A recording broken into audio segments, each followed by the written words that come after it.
The book of Daniel in its entirety always has been, always was, and always will be about the time of the end, not about nations and empires from thousands of years ago. Those were shadows, Scripture tells us, of things to come. So they have stirred many a heart, many a movement, many a people to preach Jesus is coming. But when you see the book of Daniel beginning to be literally fulfilled, literally, not thinking, oh, I like this version, I like this interpretation. No. We're looking for the fulfillment. Did everyone receive a copy? I want you to look at it with me for a moment. It's going to give us a launching pad.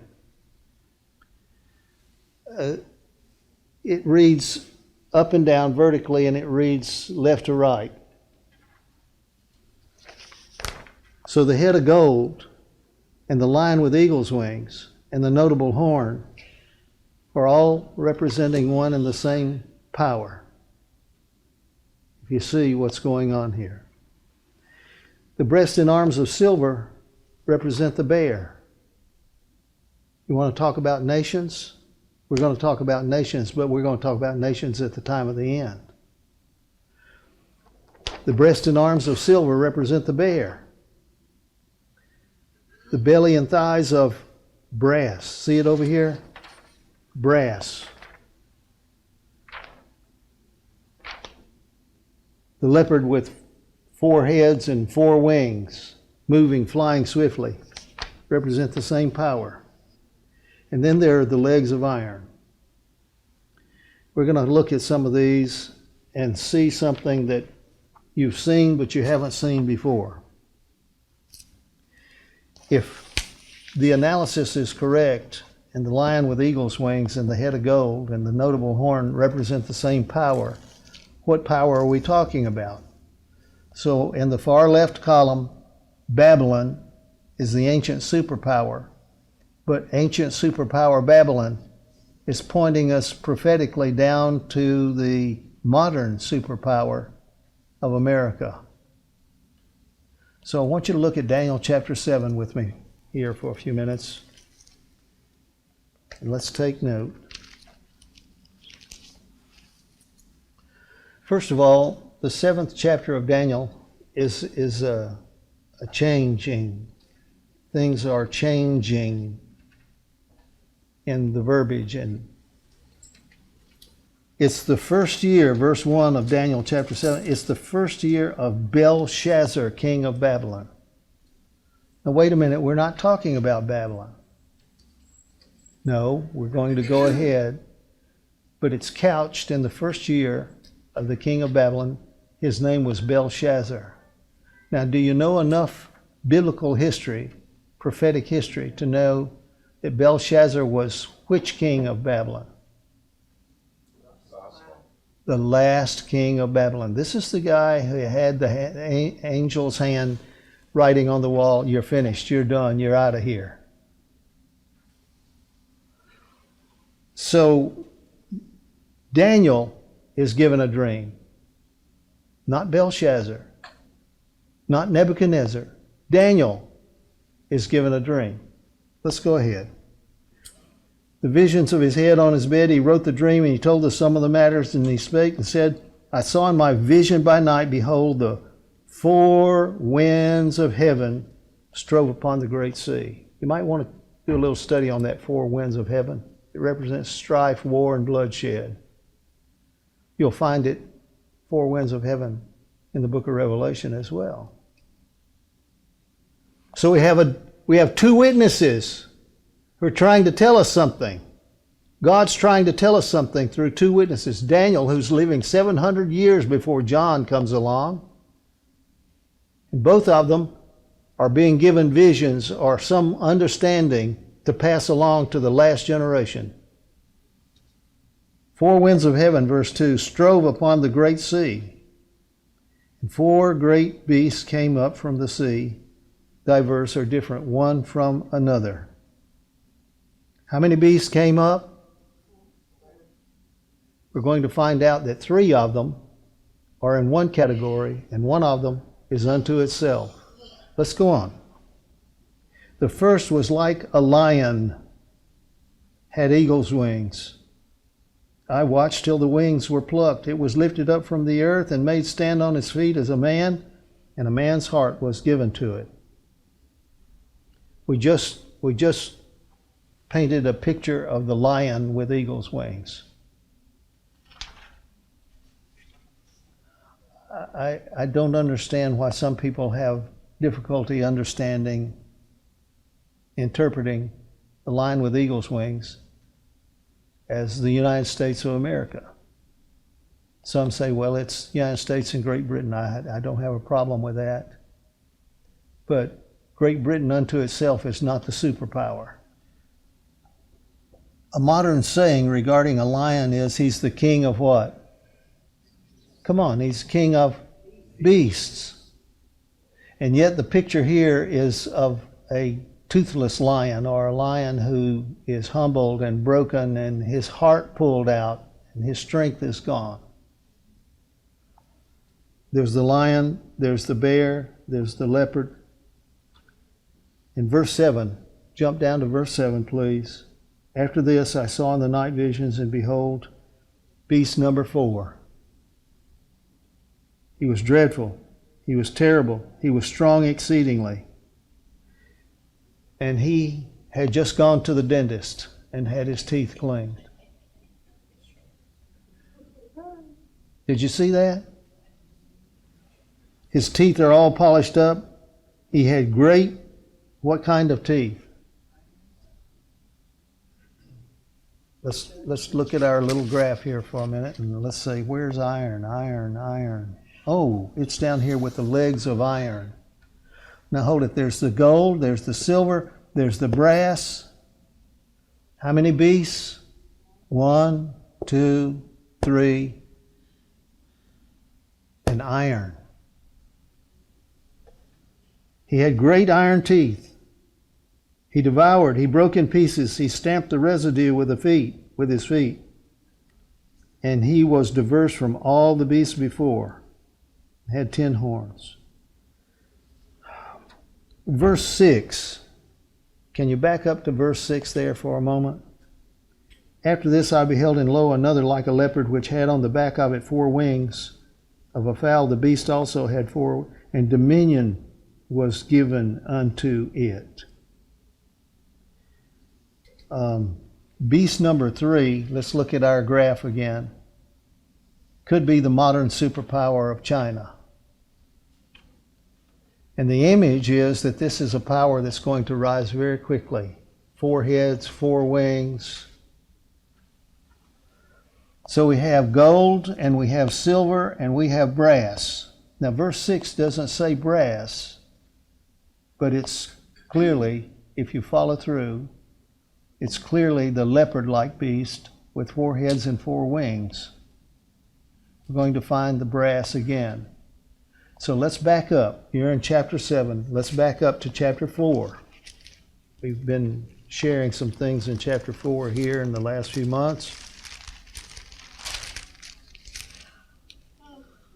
The cry is a loud one and said, hew down or cut down the tree, cut off his branches, shake off his leaves, scatter his fruit, and let the beasts get away from under it, and the fowls from his branches. Nevertheless, leave the stump of his roots in the earth, even with a band of, come on, what? Iron and brass. Iron and brass. Let's look at the picture again. Look at our chart again. The iron and brass come together in the chart. The iron and brass are going to come together when the great tree is cut down. The great tree, we have decided, some have decided, represents the United States of America. So cutting down the tree in chapter 4 is the same as pulling the wings off of the lion in chapter 7. One of the handouts we gave you coming in is about pressure that is being brought to bear on the US dollar. Now, this is not new news, but it's new news. Have you ever heard the name Christine Lagarde? Well, let's talk about Christine Lagarde for a few moments. She's of French birth and descent. She is a bright lady. I judge her to be early 70s, just judging. For a decade or more, she has been granted the position to be director of the International Monetary Fund, which is part of the World Bank and the United Nations, and on and on and on. Christine Lagarde is on the plane, in the plane, and traveling virtually all the time. Where is she going? Virtually every country on the rock. And she tells their little central banks or their non-central banks, this is what you have to do if you're going to be part of the New World Order. Looking at my chart, where is the New World Order? Iron. This is the beast that's different than the other three. Is gold a hard metal or a soft metal? Soft. Is silver a little bit harder but still a soft metal? Yes. And brass? Absolutely. Soft metal. What about iron? Iron is unbending, unyielding, unforgiving. That's how Rome conquered the world. They learned how to make iron spears and swords and arrowheads, arrow tips. The coming superpower is the New World Order. Let me tell you, Christine Lagarde has the task and the job and the position of informing all of the heads of state and all of the banks around the world, if you're going to be part of doing business, if you're going to have part in business, once this machine, this beast, this animal is set up, you're going to have to comply with.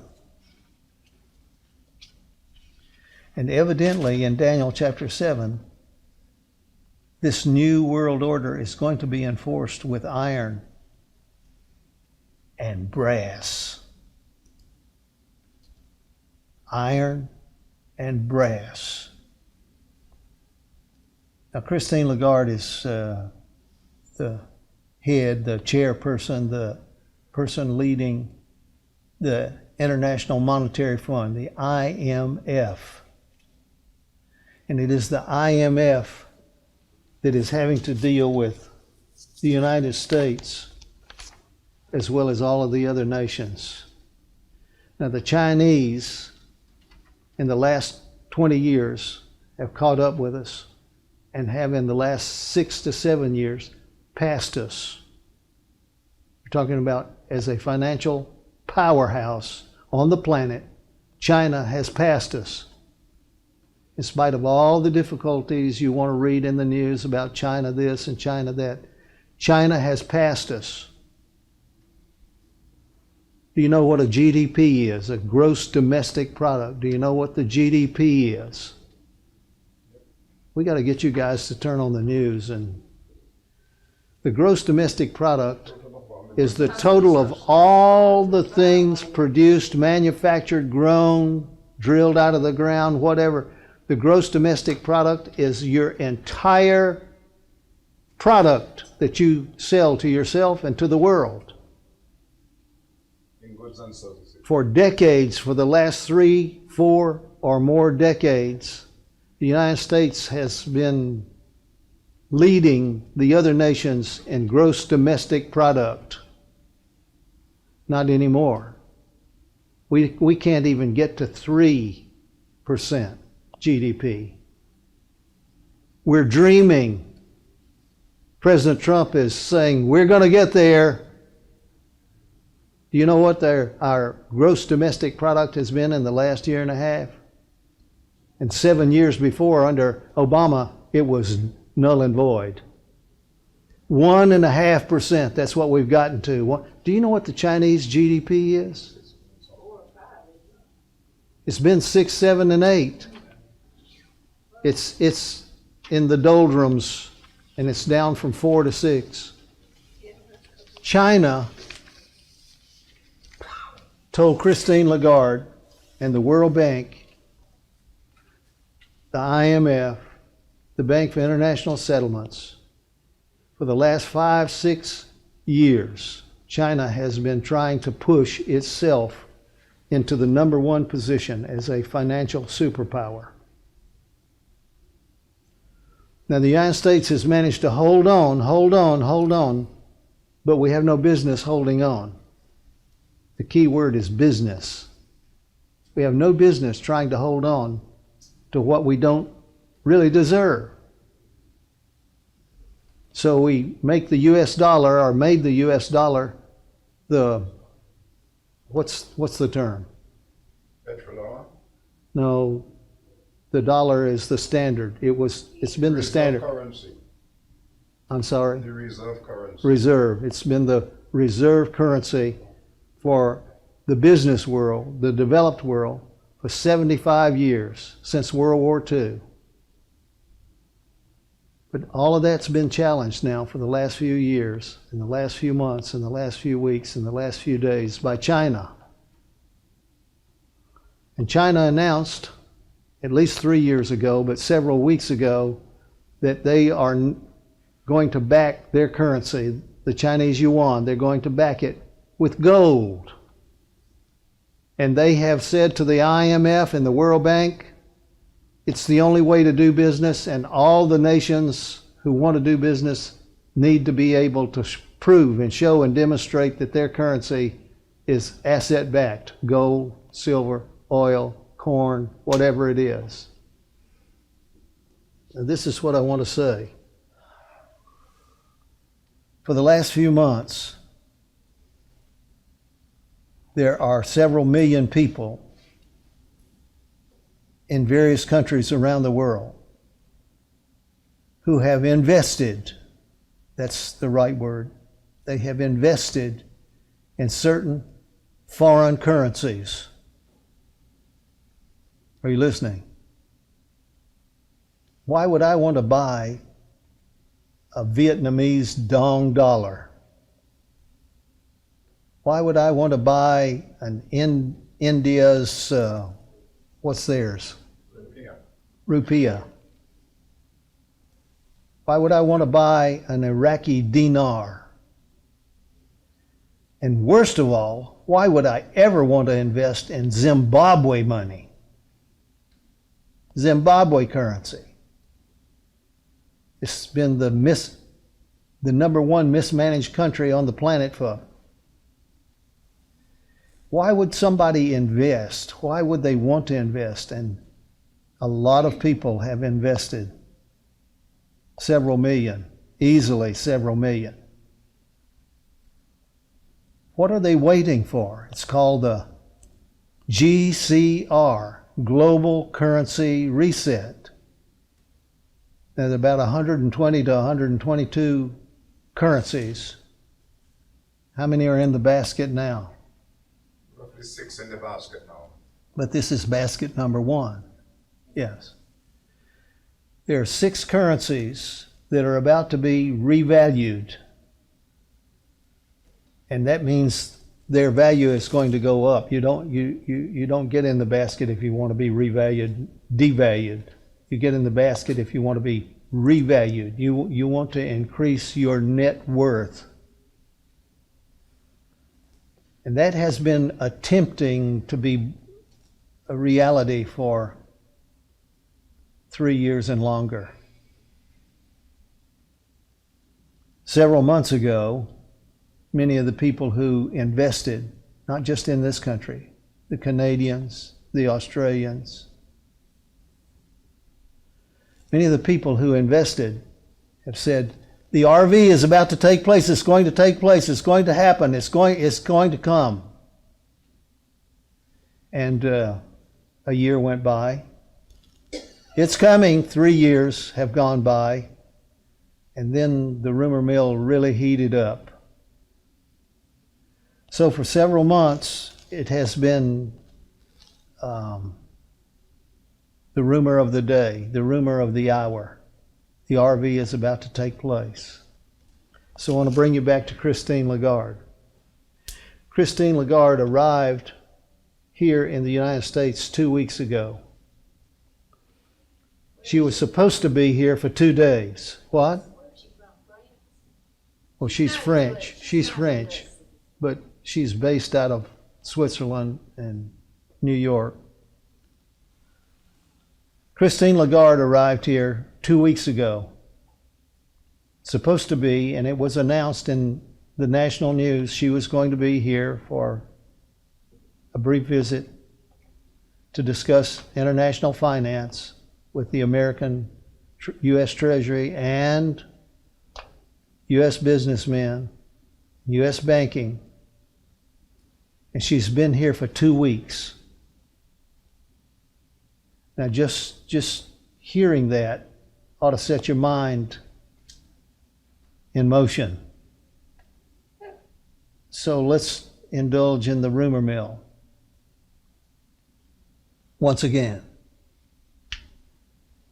So announcements are being made that we're approaching the 1st of May. Announcements are being made that we are approaching the end of the month of April. It was fully expected that this RV was going to take place by the 1st of April, then by the 15th of April, then by the 20th of April. And now it can go no longer than the end of the month. Why? Because China has been on a tear, has been on a mission to tell the world our money is real. And you want to invest in our money. Who else is on the list? Saying we have real money now. We are backing our money with gold, with silver, with whatever, with oil. Come on, China, who else? Russia. Let's get Russia on the list. Yeah, we've got the bear, we've got the leopard. And where is the lion in all of this? Now, this is pure speculation on my part, but I've never been mistaken. So, I believe that attempts were made to force the United States to announce new currency as early as the 1st of this month of April. But we haven't done it. And we haven't done it. And we haven't done it. This is my idea and my reasoning. I'm telling you, I believe Christine Lagarde showed up here 2 weeks ago in order to say, all right, gentlemen, time's up. Either put up or shut up. I believe that we pushed back, we meaning the United States government, the White House, the Treasury. I believe we pushed back. Why would we push back? Why would we not want asset-backed dollars? Come on, it's real. The answer to that question is real simple. We don't have the stuff to back it. Oh yes, if you take the net worth of the United States, we can back it easily. No, you can't. We owe more money, times 3, times 4, times 5, than the total net worth of all the land and all the whatever in the United States of America. We can never repay the debt. This is one of the reasons for a discussion of a new world order. Because we're not the only people in debt. We taught everybody else how to run up debt. Are you listening? But we can never pay off the debt. Never. Oh, there is a way. There is a way. Are you listening? What we're going to do is say to business and commerce and say to the banking and say to the governments, You've got to be asset backed, and you've got to demonstrate that you are asset backed within a plus or minus 5%. You have to. Now, the way we can do this is get everybody to say, we're going to back our currency, and they're going to back it with gold at what value per ounce? Thank you, $13.27 per ounce. Are you listening? But that's not enough to pay off all the debts that are owed. So what are we going to do? What would you do? You would revalue what? No, you revalue your dollar by revaluing gold. Now, what you want to do is say, we're going to be gold backed. We're going to tell the world, the business world, the governments, we're gold backed. But we're gold backed at $13.27 an ounce, and we're really not gold backed because we don't have enough ounces. But we're going to revalue. And I talked to a businessman in the Northwest. He and his family own a gold and silver business. They've been in business for 40 plus years. I've known this gentleman for 3, 4, 5 years now, but only by phone. He said to me, Mr. Wheeling, this is where it's going. Gold is going to go to $3,000 an ounce. When it gets to $3,000 an ounce, Tom, Dick, and Harry will not be permitted to buy it anymore. When it gets to $3,000 an ounce, ordinary people will not be able to purchase it anymore. But it's not going to stay at $3,000 an ounce. It's going to go to 5, and it's going to go to 10. And 10 may not be enough to pay off debts. Doesn't matter. This is what's going to happen. Now, this beast system is part of this new world order. And the first attempt, according to Daniel and Revelation, the first attempt is not going, it's going to work a little while, a brief while. It's going to appear to work. There's going to be joy in the camp.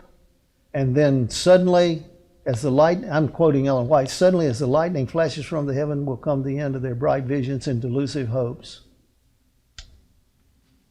This first beast system that's pictured here is going to fail. I don't know how long it's going to be working and in order before it fails. It doesn't matter. Something is going to cause this to lose its potency and its power. This is why when you get to Revelation 13, the first beast has received a deadly wound. A deadly wound. And so we're going to make an image to the first beast, whose deadly wound was healed. Well, how did they heal it in the first place? Come on, let's reason together here. How did they heal? How is the world attempting to heal this debt crisis? And it's a global crisis, not just the United States, not just the West. It's a global crisis. How are we going to solve it? We're going to back everybody's currency with real money. Now, when we run the value of gold up, up, up, up, and then it still fails, listen, it's going to look wonderful.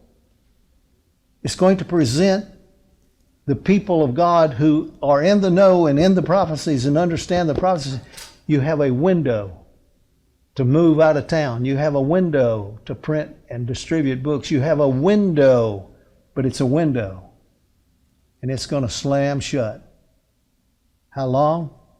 God knows, and God will keep it open as long as is needed, but then it's going down. Let's suppose you were rich enough to go buy a little bit of gold while it's down at $13.27 an ounce. If it goes up to $3,000 an ounce, and you only bought 10 ounces, Oh, you don't have that much money? Okay, 5. You don't have that much money? Okay, 2.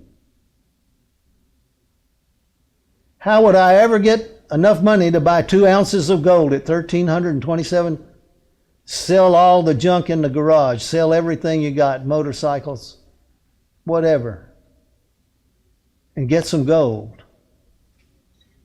Now, is gold going to save you? No, but it can help keep you alive under the first system. And when things deteriorate and go down the drain,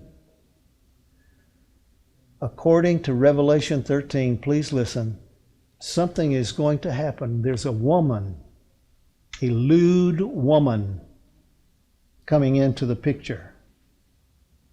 And she's really dressed for the job. She's got wine and pearls, and she's got gold, and she's got silver, and she's got... Now, what's going to happen, I believe, according to Revelation 13, is that when the image to the first beast is made, who's got enough money to take care of business? Nobody, not even at $3,000 an ounce, not at $10,000 an ounce. We want world order, and we want world peace, and we want world prosperity. How are we going to achieve it? I believe the Vatican, who has vaults and vaults and vaults and vaults, is going to throw open the doors to at least one of those vaults and invite the cameras, the TV cameras of the world to come and look. And we pledge, we, the Vatican, the Holy See of Rome, we pledge to back the global world order. And when folks get a little whiskey in them, they go gaga. You and I, and all the folk around us, and all the folk around them, and all the folk around them are about to be body slammed with all of this. We are about to be run over. We are about to be taken. But if we have an understanding of what's going on in Daniel and Revelation, if we understand what brass means, why you put a band of iron and brass around the stump. The stump is the United States. The band of brass and iron is the Chinese currency and the New World Order. It's possible that for a while the Chinese yuan will become the new world reserve currency.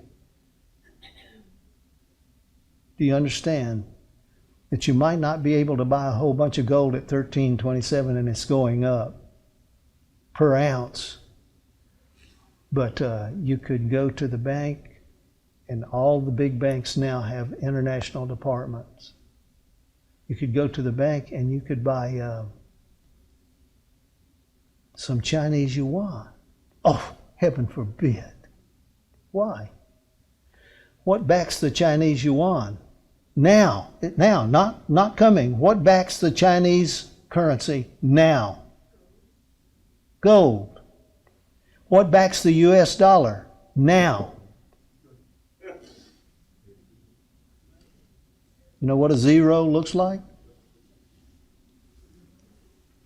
So a person who looks with some comprehension of what this is illustrating and saying is that you might not want to put all your savings or whatever in gold and silver. Why? Because the federal government of the United States of America has, in the last 24 months, passed new legislation that all gold and silver must be registered with the federal government. And you must say how much you have and where you have it. We're all about to be caught up. All about to be caught up in a crisis. And they're going to solve the crisis with a global currency reset. That will be the announcement. That will be the declaration. And the United States is going to boldly and proudly declare that our US dollar is gold-backed or asset-backed. Now, I don't want to take this too far, but which nation on the planet has become the #1 oil-producing nation on the planet? The United States. So what Saudi Arabia had, and we've drained a whole lot of it out of the ground over there, now the United States has access to gas and oil and lead the world. And that's a nice asset to back your currency. And the question is it in the ground or is it in the tank? Is it true? Yes, it's true. Yes. Yes. These things have been in the in the news of the. Reserving it? Is that it? Buying it everywhere else? We are now, as of today, we are the leading oil-producing nation on the planet. Why do you suppose God gave this kind of information in the books of Daniel and Revelation? Why do you suppose God has given some understanding? May not be exactly correct in every point, doesn't matter. There is something going on here that is undeniable. Why would God favor a few people with this kind of information? So that they can do the work they're called to do, and so that every person we can help be out of debt, totally out of debt. Wouldn't it? That's a nightmare. That's not a dream. That's a nightmare. You can't pay off everybody's debts. This is the point of my discussion this morning. The iron and the brass. The iron and the brass. Teeth and nails of iron and brass. Band of iron and brass. Whatever is coming is going to, at some point, at some triggering point, the United States is going to cease to be the world power that it has been. And there's going to be a crisis, a serious crisis, to the point that in Revelation 13, the lion and the bear and the leopard come together. They finally can reach agreement on something. The lion, the bear, and the leopard are put together in one. And I believe that one is the iron legs and the iron ring, and that's just my take on it. I hope that you will take this along and let it soak in until you can close your eyes and see the images and understand who is represented by the images, by the metals, by whatever. Not everyone will buy into this first one, but the next one, you have no choice in the matter. He causeth all, both small and great, rich and poor, free and bond. So we're going to see some difficult times, but they're going to turn golden and oily. And everyone is going to say, let's buy stocks, let's buy bonds, let's do business. And we're going to succeed for a little while. That little while is our day in the sun. Our day in the sun. And I don't mind telling you, there are people who invested in these currencies that are about to be revalued and have made contributions to this ministry. I'm not going to say more. Father in heaven, there are great issues before us. There are great changes before us. There are great challenges before us. There are great miracles before us. And we stand ready. We stand in the name of Jesus. We stand not on our record, but on the record of what you have accomplished in this humble ministry. the millions and millions and millions of publications that have circulated through much of this world. But we want to turn the millions to billions, and so we're asking for your blessing. Multiply your good things to us, please, so we can multiply good things to the world. Thank you for blessing every family that's here today and those that will hear. Thank you for blessing us so that we can get out of debt, all of us. We've been counseled, owe no man anything. Get out of debt as quickly as possible. Now, we can't do that. We're not wise enough, wealthy enough, smart enough, bold enough. But you can open doors and open windows and pour out the blessing. We do not hesitate to ask for it. In Jesus' name, amen.